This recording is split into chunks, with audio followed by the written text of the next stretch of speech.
जो मुख्य अतिथि, तो मुख्य अतिथि जी से मेरी गुजारिश है कि महापुरुषों के सबसे पहले चित्र पर माल्यार्पण किया जाए।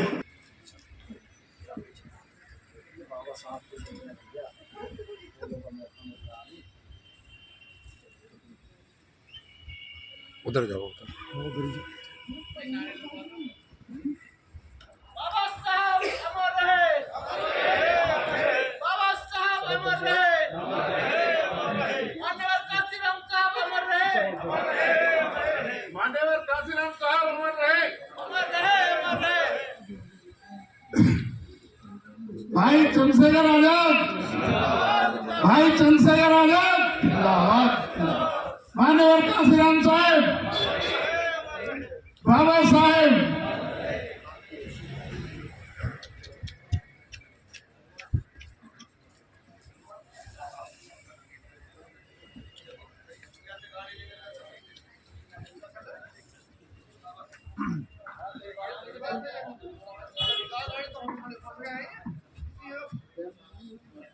साथियों, सभी मंडल मेरठ के सभी माननीय प्रदेश अध्यक्ष जी के आदेश पर सभी जिलों में सभी मंडलों में समीक्षा की जा रही है।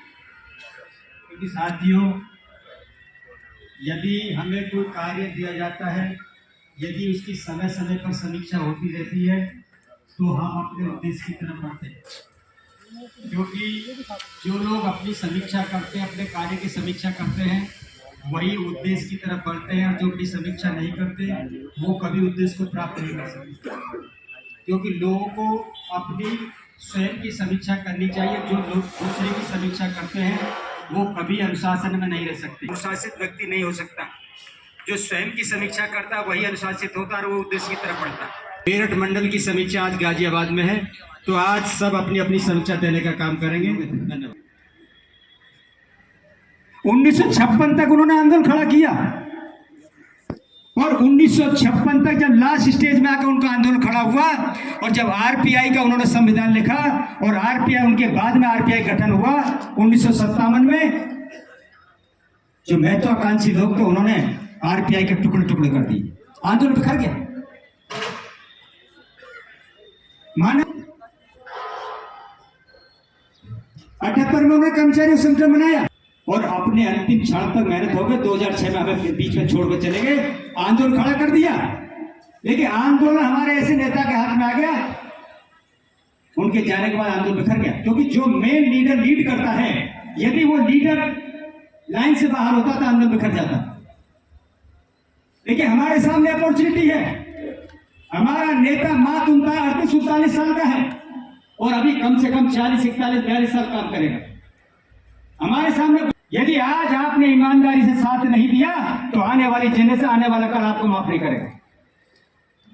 विरोधी ताकत रात दिन काम कर रही हैं, जो हिंदू राष्ट्र की दुहाई देते हैं। यूजीसी में हमारे ओबीसी भाइयों को जोड़ा और ओबीसी को भाइयों को जोड़ते जो हमारे ओबीसी भाई सबसे बड़े हिंदू बनते। क्योंकि हमारे प्रधानमंत्री भी हिंदू हृदय सम्राट है। उनको भी गालियां पड़ी, आपने सोशल मीडिया पर देख लिया होगा, जाति के नाम से गाली पड़ी। अरे यूजीसी में ओबीसी को जोड़ा। अरे हमारे बच्चों के साथ जो जातीय भेदभाव यूनिवर्सिटी में होता है, कॉलेज में होता है, मेडिकल कॉलेज, इंजीनियरिंग कॉलेज में होता है, जातीय भेदभाव होता है। यानी वो ये चाहते हैं कि उनके पास ये लाइसेंस रहना चाहिए कि हम आपके साथ निरंतर जातीय भेदभाव करते रहे। ये लाइसेंस उनके पास रहना चाहिए। यूजीसी का विरोध का मतलब है उनके पास ये लाइसेंस वो अपने पास रखना चाहते हैं। होने जा रही है। जब जब इस देश में ओबीसी की जातीय आधार जनगणना की बात होती है, इस देश में जब जब ओबीसी के लोग अधिकारों की बात होती है, तब तब इस देश में कभी कमंडल का आंदोलन होता है, कभी मंडल का आंदोलन होता है। साथियों, बाबा साहब डॉक्टर अंबेडकर ने ओबीसी के लिए संविधान में व्यवस्था करी। उस आर्टिकल के तहत जब मंडल कमीशन भारत में आया और जैसे ही मंडल कमीशन आया, साथियों कमंडल स्टार्ट कर दिया गया।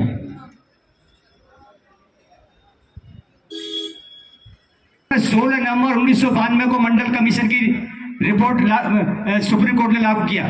1992 में वीपी सिंह प्रधानमंत्री थे। जैसे वीपी सिंह ने मंडल कमीशन को लागू किया, पूरे देश में बवाल मच गया। ये मामला सुप्रीम कोर्ट में चला गया। 31 वकील मंडल कमीशन के विरोध में थे। 31 वकील, केवल एक वकील मंडल के समर्थन में था, और वो भी लालू यादव ने बड़े प्रयासों के बाद, बहुत प्रयासों के बाद एक वकील को खड़ा किया। उन्होंने कहा कि भाई मैं क्रिमिनल वकील हूं, मैं इस मैटर को नहीं लड़ सकता। लालू यादव ने कहा, अरे मान्य वकील साहब, कोई भी वकील मंडल के समर्थन में नहीं आ रहा है, आप केवल खड़े तो हो जाओ। केवल एक वकील खड़ा हुआ, राम जेठमलानी। मंडल के समर्थन में केवल एक वकील जो ओबीसी के लिए था। जैसे मंडल कमीशन की रिपोर्ट लागू होती है, ओबीसी के लोग उनके साथ में मिलकर ओबीसी के लोग ही आत्महत्या करना शुरू कर देते, आंदोलन शुरू कर देते।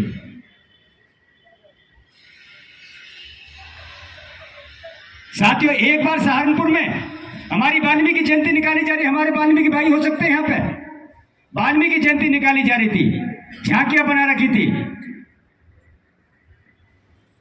लक्ष्मी महिषासुर के सीने में भाला गाड़ रही है और पैर रख रखे, ऐसी कई झांकियां थी। तो वहां 3-4 लोग किनारे खड़े खड़े, वही स्वयंभू जो ऊपर बैठे हुए वो हंस रहे थे, और मैं उनके पास खड़ा हुआ था।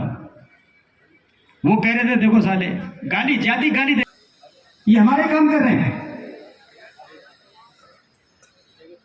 यानी वही लोग यो कह रहे थे कि ओबीसी के लोग ही वास्तव में इतनी मोटी बुद्धि, समझ ही नहीं पा रहे ये आरक्षण किसके लिए। ये प्रचार कर दिया गया कि 21 शेड्यूल कास्ट के लोगों ने आरक्षण पहले ले रखा है, और 27% फिर मिल गया। हमारे ओबीसी के भाइयों ने उनके विरोध में आंदोलन चला दिया। और आज भी यूजीसी, तो समझो कि आपके बच्चों के लिए बहुत ज्यादा फायदेमंद होगा। क्योंकि बच्चे, अगर बालक स्कूल में पढ़ता है, यदि जातिगत उस पर टिप्पणी की जाती है तो उसका मेंटल और फिजिकल प्रोग्रेस रुक जाती है, उसका विकास नहीं हो पाता है। और ऐसे आज हमारे बच्चे मेहनत करके डिग्री कॉलेजों में जा रहे हैं, इंजीनियरिंग कॉलेज, मेडिकल कॉलेज में जा रहे हैं, वहां भी जातिगत भेदभाव से उन्हें सामना करना पड़ा है, प्रताड़ित किया जा रहा है। रोहित वेमुला, आंध्रा यूनिवर्सिटी में रोहित वेमुला के साथ क्या हुआ? पायल तड़वी मुस्लिम लड़की थी, वो बॉम्बे के मेडिकल कॉलेज में पढ़ती थी, उसके प्रोफेसर ने उसने प्रताड़ित, धार्मिक और जाति के नाम प्रताड़ित किया, उसे आत्महत्या करनी पड़ी। यह मूछ रखने में हत्या कर दी जाती है, घड़ा छूने पर हत्या कर दी जाती है। कैसा हिंदू राष्ट्र बनाना चाह रहे हैं हम? यही हिंदू राष्ट्र बनाना चाह रहे हैं। तो साथियों, ये यूजीसी का जो विरोध कर रहे हैं, जो यूजीसी का विरोध कर रहे हैं, वो चाहते ही लाइसेंस हमारे पास रहना चाहिए। और मैं एक बात कहना चाहता हूं, माननीय बहन जी हमारी सम्मानित नेता है, हम उनका सम्मान करते हैं, हमारे समाज का गौरव है। अपने समय में बहुत से कार्य किए उन्होंने। लेकिन साथियों, अगर बहन जी को बचाना है, यहां हो सकता है 1-2 आदमी बहन जी के समर्थक भी बैठे हो, या बहन जी के समर्थकों को बताने की जरूरत है। आज बहन जी दुश्मनों के बीच में घिरी हुई है। जिस तरह से आपने देखा होगा विश्व हिंदू परिषद बजरंग दल के गुंडे चौराहे पे खड़े होकर कोई मुस्लिम नौजवान मिलता है, उसे घेर लेते हैं, और घेरने के बाद उसकी पिटाई करते, कहते हैं बोल जय श्री राम, बोल जय श्री राम, बोल जय श्री राम। ऐसे ही बहन जी के साथ में हो रहा है, ऐसे ही बहन जी के साथ में हो रहा है। ये बहन जी अपनी भाषा नहीं बोल रही है, बहन जी से बुलवाया जा रहा है। तो हम उनके बहन जी के भक्तों को कहने की जरूरत है कि यदि बहन जी को बचाना है बहन जी को उनके चंगुल से निकालना है तो एक ही विकल्प है इस देश में, चंद्रशेखर आजाद और आजाद समाज पार्टी, और कोई बचा नहीं सकता, और कोई नहीं बचा सकता। उन्हें समझाने की जरूरत है। और ये सच्चाई है साथियों, ये बहन जी से भुलवाया जा रहा है। उनकी जान खतरे में है और माल खतरे में है, दोनों ही खतरे में है। अगर उनका दोनों ही बचाना है तो भाई चंद्रशेखर आजाद को मुख्यमंत्री से काम चलने वाला नहीं है। मुख्यमंत्री हमने चार बार बना के देख लिया। जब तक कोई अम्बेडकरवादी, कोई मसावाद को मानने वाला, कोई मानवीय विचारधारा को मानने वाला व्यक्ति दिल्ली की कुर्सी पर नहीं बैठेगा, तब तक हमारे बहुजन समाज का भला नहीं हो सकता, तब तक भला नहीं हो सकता।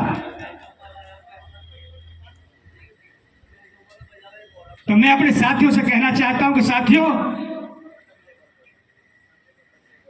पूरे तन मन धन से लग जाइए। आपके सामने एक आंदोलन ऐसा खड़ा हो चुका है कि हो सकता है चंद्रशेखर आजाद ही बाबा साहब डॉक्टर अंबेडकर ने जिस पर कामना की थी, बाबा साहब डॉक्टर अंबेडकर ने अपने अंतिम क्षणों में अपने बिस्तर पर पड़ के शाम को रोजाना उनकी आंखों में आंसू हुआ करते थे। तो नानक चंद्र दत्तू उनके जो सेवक थे, सचिव थे, वो उन्हें देखते थे, लेकिन डर के मारे उनकी उनसे पूछने की हिम्मत नहीं होती थी कि आखिर बाबा साहब डॉक्टर अंबेडकर की आंखों में आंसू क्यों हैं। उन्होंने एक दिन उनसे पूछा कि बाबा साहब आखिर आपका रोने का कारण क्या है, तो बाबा साहब ने उन्हें डांट दिया। लेकिन साथियों, उन्होंने हिम्मत नहीं हारी, और एक दिन जब बाबा साहब डॉक्टर अंबेडकर सर में तेल लगा रहे थे तो बाबा साहब का मूड उन्होंने देखा, खुश मूड लग रहा है, तो उन्होंने धीरे से कहा कि बाबा साहब, आज आप चाहे मुझे मारो, पीटो, काटो, कुछ भी करो, लेकिन मैं आपसे ये पूछना चाहता हूं कि आखिर मेरे भगवान को ऐसी कौन सी पीड़ा है जो शाम को डेली अपने बिस्तर में, अपने बेड में जाकर रोने का काम करता है। तो बाबा साहब ने कहा कि रत्तू, तुम पूछना चाहते हो, मैं तुम बताना चाहता हूं कि मुझे कश्मीर से कन्याकुमारी तक कोई ऐसा नौजवान दिखाई नहीं देता है जो मेरे कारवां को मंजिल तक पहुंचा सके। उनके जाने के 21 साल 22 साल बाद एक काशीराम साहब निकल कर आए। हमें उम्मीद जागी, हमें उम्मीद जागी कि हाँ भाई, अब बाबा साहब का कारवां पूरा होगा। लेकिन साथियों, हमारे नेताओं ने अति महत्वाकांक्षा के कारण सारा सर्वनाश कर दिया। जल्दी मुख्यमंत्री बनना, जल्दी प्रधानमंत्री बनना। चाणक्य ने कहा है, विरोधी संगठन को नेस्तनाबूद करना है तो उसके नेताओं में महत्वाकांक्षा पैदा कर दो, उसके नेताओं में महत्वाकांक्षा पैदा कर दो। महत्वाकांक्षा पैदा की मुख्यमंत्री बनने की। उसने आगे कहा है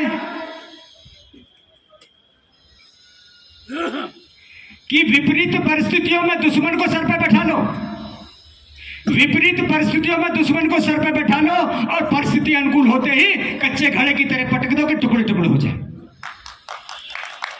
विपरीत परिस्थितियां पैदा की, इन जालिमों के सामने विपरीत परिस्थितियां पैदा की काशीराम साहब ने, लेकिन हमारे नेता को सर पर बैठाया और आज ऐसे कच्चे घड़े की तरह पटक दिया कि टुकड़े टुकड़े कर दिए। आज हमारी नेता उनके दबाव में उनकी भाषा बोलने का काम करे।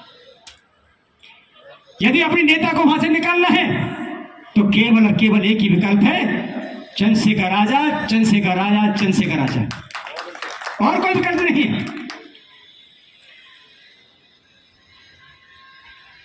मैं अपने कार्यकर्ताओं को बताना चाहता हूं, पदाधिकारी, सम्मानित पदाधिकारियों पर बताना चाहता हूं, पहली पार्टी है दुनिया में, भारत में ही नहीं दुनिया में पहली पार्टी है जिस पार्टी में 85 से काम करते हैं। और साथियों, युवाओं में अतिरिक्त ऊर्जा होती है, एक ऊर्जा होती है, एक अतिरिक्त ऊर्जा, एक एनर्जी होती है, एक सिनर्जी होती है। हमारे कार्यकर्ताओं में सिनर्जी, अतिरिक्त ऊर्जा है। केवल इनको अनुशासित करने की जरूरत है। बाबा साहब डॉक्टर अंबेडकर का संगठन समता सैनिक दल 8 मार्च 1927 को समता सैनिक दल बना, नवंबर 1925 को आरएसएस बना। 27 सितंबर 1925 को आरएसएस बना, 8 मार्च 1927 को समता सैनिक दल बना। 2 साल के बाद बना। आरएसएस के लोगों ने जो समता सैनिक दल में अनुशासन था, उस अनुशासन को अपने आरएसएस में लागू किया। साथियों, एक बार गोलवलकर आरएसएस के दूसरे सरसंघचालक हुए। गोलवलकर से पत्रकारों ने पूछा कि गोलवलकर जी, आप एक बात बताइए कि आरएसएस जो भी कार्य अपने हाथ में लेता है उसमें 100% सफल होता है, 100% सफल होता है। सफलता का क्या राज है? तो साथियों, गोलवलकर ने बड़ा महत्वपूर्ण जवाब दिया, सुनना उसको। गोलवलकर ने कहा कि आरएसएस का एक एक कार्यकर्ता अपने कार्य के प्रति 100% कमिटमेंट रहता है। उसे जो भी कार्य दिया जाता है उसमें किंतु परंतु नहीं करता, उसे अक्षर से पालन करने का काम करता है। यही आरएसएस की सफलता का राज है। किससे लड़ाई लड़ना चाह रहे हैं? देख लिया यहां पर सब ये कह रहा है, तो हमें बाम साहब की भी चर्चा करनी चाहिए जो माननीय काशीराम साहब ने बनाया था। यदि आज संसद से लेकर सड़क तक जो विचारधारा है उसमें बाम साहब का 100% देन है। यदि बाम साहब भारत में माननीय काशीराम साहब ने नहीं बनाया होता तो हम अपने महापुरुषों के बारे में भी नहीं जान पाते। ये बाम साहब की देन है जो संविधान को सर पर लेकर घूम रहे हैं। ये बाम साहब के लोगों ने पूरे देश में जगह जाकर लोगों को तैयार किया। माननीय काशीराम साहब के एक साथी डी.के. खापड़ है जो बाम साहब के फाउंडर मेंबर थे। एक बार गुजरात और महाराष्ट्र का बॉर्डर पर एक सहाना जगह है, वहां पर कैडर लेने के लिए गए। जब कैडर उन्होंने लिया, शाम को उन्हें धूलिया जिला पड़ता है, वो भी गुजरात और महाराष्ट्र के बॉर्डर पड़ता है। धूलिया अगले दिन उन्हें धूलिया जिले में जाकर कैडर देना था, तो सहाना से बस पकड़नी थी। शाम को 7 बजे वाली बस थी। जब 7 बजे वाली बस थी तो साथियों वो आए, कार्यकर्ता छोड़ने आए तो बस छूट गई। तो वो कार्यकर्ता के साथ में बात कर रहे थे, तो इतनी देर में एक नौजवान दौड़ा आता है। उसकी लंबाई कम से कम 6 फुट की थी, गोरा चिट्टा, सफेद कुर्ता पजामा पहन रखा, गले में उसने एक समाज सेवियों वाला बैग लटका रखा। तो दौड़ा आया, बोला क्या धूलिया जाने वाली बस चली गई? तो डी.के. खापड़ जी ने कहा कि हाँ, धूलिया जाने वाली बस चली गई, हमें भी उसी से जाना था। तो डी.के. खापड़, बाम साहब के लोगों में तो एक कीड़ा होता अंदर, कोई भी आदमी उससे चर्चा करना जरूर शुरू कर देगा। तो उन्होंने उससे कहा कि भाई आप कौन हैं, आपका क्या नाम है, आप क्या करते हैं? तो उसने बताया कि मेरा नाम ये है। उन्होंने कहा आपकी क्वालिफिकेशन क्या है? कि मैंने बॉम्बे IIT से BTech प्लस M.Tech किया है। क्या आप करते क्या हैं? कि मैं आरएसएस का फुल टाइमर। तो डी.के. खापड़ जी ने कहा, अरे भाई आप बॉम्बे IIT, इंडिया का पहले नंबर का IIT है, वहां से तो बीटेक करने के बाद ही महान बन जाता है। वहां से जो बच्चा निकलता है बीटेक करने के बाद ही महान बन जाता है, और आपने तो M.Tech किया है। अरे आपको तो करोड़ों का पैकेज मिलता, आप ऐसे के धूल फाड़ते फिर रहे। तो साथियों उसने कहा कि मैंने अपने आप को आरएसएस को समर्पित कर दिया है। यदि व्यवस्था बचेगी तो मैं भी बचूंगा, मेरा पैकेज भी बचेगा, मेरे IIT वाले कॉलेज भी बचेंगे। उन्होंने कहा व्यवस्था को क्या खतरा? कि मुसलमानों से खतरा है, मुसलमानों से खतरा है। किस तरह से युवाओं का माइंड वॉश किया जाता है, मुसलमानों से खतरा है। उन्होंने कहा रे मुसलमान तो मुट्ठी भर है यहाँ पे, मुसलमान क्या कर लेंगे? तुम तो कहते हो कि 85% हिंदू है यहाँ पे, अब मुसलमान कुल 14% है इंडिया में। तो साथियों एक IIT ब्रिलियंट पर्सन अपने समाज के लिए काम करता है। एक बार मैं लखनऊ से आ रहा था, लखनऊ में मुझे एक सज्जन मिले ट्रेन में, वो बंसर थे, बहुजन समाज पार्टी में काम करते थे। जब बहुजन समाज पार्टी में काम करते थे, मैं बाम से में काम करता था। मेरी उनसे चर्चा शुरू हुई तो उन्होंने कहा भाई साहब बाम से बहुत मान संगठन है, मेरा भाई आरएसएस में काम करता, मेरा भाई MBBS डॉक्टर है, मेरी भाभी भी MBBS डॉक्टर छोटी, और वो उड़ीसा में उन्होंने नौकरी नहीं की, फुल टाइम काम करते हैं आरएसएस के लिए। उड़ीसा में जाकर फुल टाइम काम करते हैं। एक बार सज्जाद नोमानी साहब का आपने सबने नाम सुना होगा। सज्जाद नोमानी साहब बहुत बड़े उलेमा है। एक बार उनके पास में फोन आता है, एक आरएसएस के कार्यकर्ता का, वो कहता है नोमानी साहब हम आपसे मिलना चाहते हैं। कि भाई आप क्यों मिलना चाहते हो? कि आपसे कुछ बात करनी, क्या बात करनी है? कि हम सभी मुसलमानों के विरोध में नहीं, हम कट्टर मुसलमानों के विरोध में। तो उन्होंने कहा भाई मैं इसमें क्या कर सकता हूं कि आपसे कुछ चर्चा करनी है। तो उन्होंने फोन पे ही कहा कि भाई पहले मुझे ये बताओ कि आप 3% लोग हो, आपने 97% पे पूरा कैसे कब्जा कर रखा पूरे देश पे? तो उसने कहा अगर आप यही बता देंगे, यही मंत्र बता देंगे तो हमारे पास क्या रहेगा? कि हम आपसे मिलना चाहते हैं, कि मैं आपसे तब मिलूंगा, ये वादा करो तुम्हारे जो कैडर चलते हैं, आरएसएस कैडर चलते हैं, किसी सेंटर पर मुझे वहां भ्रमण करा, मुझे इस कैडर को दिखाओ। तो साथियों उसने कहा कि मैं ऊपर से परमिशन लेता हूं, परमिशन ली, हरिद्वार का कैडर दिखाया, हरिद्वार कैडर सेंटर दिखाया। सुनते रहना, बड़ी गंभीर बात है। हरिद्वार का कैडर सेंटर पर ले गया तो सज्जाद नोमानी से वहां पे का किचन था, वहां पे एक बुजुर्ग आदमी दाढ़ी बड़ी हुई थी और बर्तन मांजने काम कर रहा था। तो सज्जाद नोमानी साहब ने उसे साइड से देखा, उन्होंने देखा ये तो मेरा कोई परिचित आदमी है, इसको जाकर नजदीक से देखता हूं। जब नजदीक जाते हैं तो सर जब नजदीक जाते हैं तो उनका चेहरे के सामने गए तो सज्जाद नोमानी साहब बोले अरे सर आप ये क्या कर रहे हैं? तो वो सर कौन थे? जो अभी डीवाई चंद्रचूड़ सुप्रीम कोर्ट के जज रहे, मुख्य न्यायाधीश रहे, उनके फादर थे वाई चंद्रचूड़। उसके फादर रिटायरमेंट के बाद वहां सेवा देने का काम कर रहे थे। तो उन्होंने सज्जाद नोमानी साहब से कहा भाई चंद्रचूड़ ने कि मैं अकेला नहीं हूं, वो उसका एयरफोर्स का कमांडिंग ऑफिसर है, वो प्रिंसिपल सेक्रेटरी है, रिटायर्ड, ऐसे जाने कितने सेवा दे रहे हैं। यानी वो रिटायरमेंट के बाद आईएएस अपने समाज के लिए सेवा देने का काम कर रहा है। यदि आज हमारा कोई चपरासी भी रिटायर हुआ है, अगर उससे कहे कि हमारे मतलब एक गिलास उठा के पानी का दे दो, तो उसका समझता हूं पारा जो साथ में आसान पर हो जाएगा। हमारा अधिकारी रिटायरमेंट होने के बाद सुबह को कच्छा पहनने का काम करता है और कुत्ता घुमाने का काम करता है। हम समाज में काम करते हैं, हम विद्यार्थियों के पास जाते हैं, विद्यार्थी से कहते हैं कि बेटे तुम भी काम करो, क्योंकि बाबा साहब डॉक्टर अम्बेडकर ने, यदि आप शिक्षा ग्रहण कर रहे हो तो ये बाबा साहब की बदौलत कर रहे हो, आपकी भी जिम्मेदारी बनती है। बाबा साहब की मोटी मोटी किताबों को पढ़ो, छोटी छोटी किताबों को पढ़ो, और जब भी गांव में जाओ उस विचारधारा को बताने का काम करो। तो विद्यार्थी क्या कहता है? सर जब हम नौकरी में थे, सर आपकी तो नौकरी लग गई है, जब हमारी नौकरी लग जाएगी हम भी समाज में काम करेंगे। चलिए भाई हमने उनको छोड़ दिया कि भाई आपको नौकरी मिली है तो उस महान व्यक्ति के द्वारा लगी है, उसके संविधान की बदौलत मिली है, आप भी समाज में काम करें।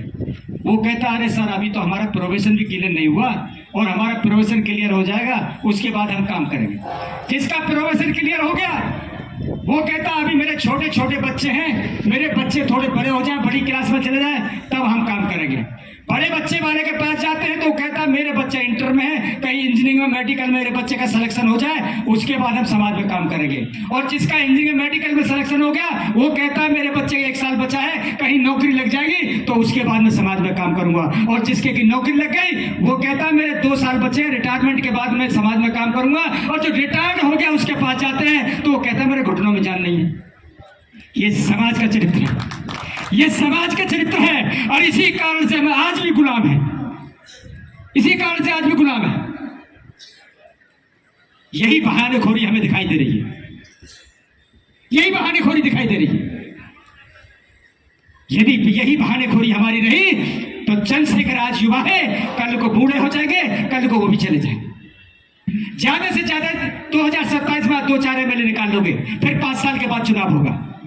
2029 में लोकसभा का चुनाव होगा, 2-4 एमपी आप निकाल लोगे, फिर 5 साल के बाद चुनाव होगा। यानी जब चंद्रशेखर आजाद 70 साल के 80 साल के हो जाएंगे, आप ज्यादा 20 सांसद निकाल लोगे, 15 सांसद निकाल लोगे, क्या कर लोगे? इस बहानेखोरी से क्या कर लोगे? तो हम कोई कार्य नहीं कर सकते, किसी लक्ष्य को प्राप्त नहीं कर सकते। यदि घर में अनुशासन नहीं है तो पड़ोसी भी आपकी खिल्ली उड़ाने का काम करेंगे। यदि साथियों पतंग उड़ रही है, पतंग ट्रेनिंग नहीं दी जाएगी, और साथियों फौज का कमांडर उसको सेना पर ले जाए तो साथियों खुद तो मरेंगे, उस कमांडर को मरवाने का काम करें।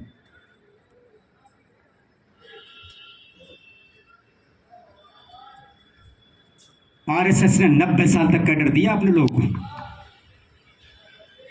1925 से लेकर 2014 तक, 2014 में पूर्ण बहुमत में आए हैं और उन्होंने कहा कि सही मायने में आजादी हमें आज मिली। 2000 काशीराम साहब ने मात्र 5 साल कैडर दिया, मात्र 5 साल। 4 बार सरकार बनाई, 4 बार सरकार बनाई। और यहाँ क्या है, हमारे मंडल प्रभारी की बात नीचे का विधानसभा अध्यक्ष। समाज की सबसे बड़ी कमी है, सबसे बड़ी कमजोरी यही है कि हमारा चरित्र अनुशासित नहीं है। इसी कारण से आज तक हम कोई राष्ट्रव्यापी संगठन खड़ा नहीं कर पाए। आज तक भारत में राष्ट्रव्यापी संगठन खड़ा नहीं हो पाया क्योंकि बहुजनों का जो चरित्र वो अनुशासित नहीं है। मैं सभी के लिए नहीं कह रहा, मात्र 15%, उसमें भी 3% आज सारे संवैधानिक पदों पर उनके कब्जे हैं।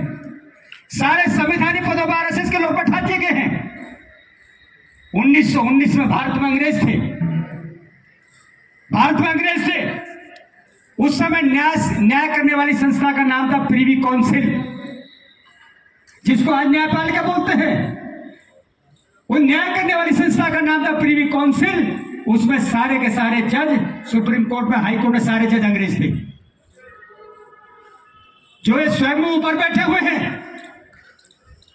ये केवल लोअर कोर्ट में और जिला कोर्ट में थे, जिला कोर्ट में थे केवल। इन्होंने एक मेमोरेंडम बनाया, प्रस्ताव बनाया कि प्रिवी काउंसिल में हमारे जज नहीं है, हमारे भी जज होने चाहिए। तो अंग्रेजों ने अपनी मीटिंग बुलाई और मीटिंग बुलाने के बाद एक निर्णय पर पहुंचे कि इनमें न्याय चरित्र नहीं है, इसलिए इनको प्रिवी काउंसिल में शामिल नहीं किया जा सकता। यानी 1919 में अंग्रेज सर्टिफिकेट दे रहे कि इनमें न्याय चरित्र नहीं है और आज 98% वो न्यायपालिका में बैठे हैं कि आपको न्याय मिल जाएगा। ये जो सारा खेल चल रहा है ना, यूजीसी वाला खेल, मिलजुल के ये बॉल इधर उधर लुढ़काई गई है कि हम बॉल लुढ़का रहे हैं और तुम हमारी तरफ वापस कर दोगे। यानी यूजीसी गवर्नमेंट रिपोर्ट मतलब सामने आई और वो सुप्रीम कोर्ट में चला गया। सुप्रीम कोर्ट ने बॉल वापस कर दी, इस पर रोक लगाई जाती। एक साजिश, जाति आदेश जनगणना शुरू होने जा रही है ओबीसी की। इस कारण से वो समरसता की बात करते हैं। बहुजन कंसेप्ट, समरसता कोई शब्द ही नहीं है। समरसता की मीनिंग क्या है? ये वर्टिकल सिस्टम बना रहना चाहिए, ये ऊंच नीच बनी रहनी चाहिए। यानी हम सत्ता पर बैठे रहने चाहिए, आप हमारा विरोध ना करें, भाईचारा बनाए रखें। समरसता का मीनिंग ये। लेकिन हमारे महापुरुषों ने इसको बिल्कुल खारिज किया है कि समरसता कोई शब्द नहीं है, समता ही शब्द है, इक्वलिटी शब्द है, समानता शब्द है। जब तक इस देश में समानता नहीं होगी तब तक साथियों हमारा भला नहीं हो सकता। ये बार बार राष्ट्र की बात करते हैं कि हमें वो राष्ट्र बनाएंगे, वो राष्ट्र बनाएंगे।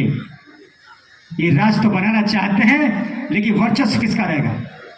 एक बार लोमड़ी, साथ एक लोमड़ी नदी पर गई, नदी पर पानी, उसे प्यास लगी, पानी पीने के लिए गई और जैसे ही नदी पानी में पीने के लिए झुकी और उसका पैर फिसल गया। जब उसका पैर फिसल गया तो साथियों एकदम नदी बह के चल दी और नदी में आगे भंवर घूम रही थी। जहाँ भंवर घूमा, वो गहरा पानी था, वहाँ पानी घूम रहा था। तो जैसे उसमें डूबने लगे, उसने कहा दुनिया डूब रही है, दुनिया डूब रही है, दुनिया डूब रही है, आवाज लगानी शुरू कर दी।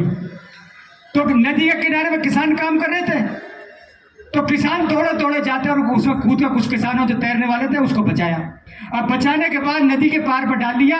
और जब उसको होश आया, उसने पूछा कि भाई तू ये कह रही थी कि दुनिया डूब रही है, दुनिया डूब रही है, हम पूछना चाहते दुनिया कहाँ डूब रही है। तो उसने कहा, सुनना बड़ी गंभीर बात है।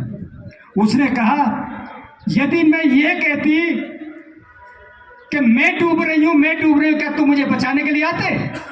तो दुश्मन कहता है कि मैं खतरे में हूं, मैं कहता, ये नहीं कहता, वो कहता हिंदू खतरे में, हिंदू खतरे में, हिंदू खतरे में, इसलिए आप बचाने के लिए निकल जाते, इसलिए आप बचाने के लिए निकल जाते। ये जो खेल चल रहा है इसे समझने की जरूरत है, अभी साथियों जिले वाइज कैडर लगेंगे उनके। कैडर का मीनिंग है, कैडर मतलब प्रशिक्षण। प्रशिक्षण का मतलब ये हुआ कोई संस्था, कोई संगठन, कोई डिपार्टमेंट, उसमें कार्य करने वाले कर्मचारी के लिए जो निर्धारित उद्देश्य रखा, एक लक्ष्य रखा जाता है, उसके प्रति उनको ट्रेनिंग देना, प्रशिक्षित करना, यही प्रशिक्षण होता है। इसी का प्रशिक्षण कहते हैं। आप आजाद समाज पार्टी में काम कर रहे हैं, भीम आर्मी में काम कर रहे हैं, तो ये इसका लक्ष्य है व्यवस्था परिवर्तन। व्यवस्था परिवर्तन के लिए क्या दाव पेच सिखाए जाते हैं, ये कैडर में सिखाया जाता है। कैडर से कार्यकर्ता का एक चरित्र निर्माण होता है, उसके अंदर ईमानदारी, निष्ठा, समर्पण, सारे कुछ निर्माण होता है। क्योंकि हमारे महापुरुषों ने अपने जीवन के अंतिम क्षणों तक अपना निर्माण किया। बाबा साहब डॉक्टर अंबेडकर अपने अंतिम क्षणों तक निर्माण करते रहे, यानी निर्माण का मतलब ये धन दौलत का निर्माण कर रहे, अपने चरित्र का निर्माण करते रहे। बाबा साहब डॉक्टर अंबेडकर यही कहा करते थे कि दुश्मनों से लड़ने के लिए मेरे पास कुछ भी नहीं है, केवल मेरा चरित्र और मेरी बुद्धि, केवल 2 चीजें उनसे लड़ने के लिए। तो मैं आप लोगों से कहना चाहता हूं, क्योंकि अभी आपकी बैठने की आदत नहीं है,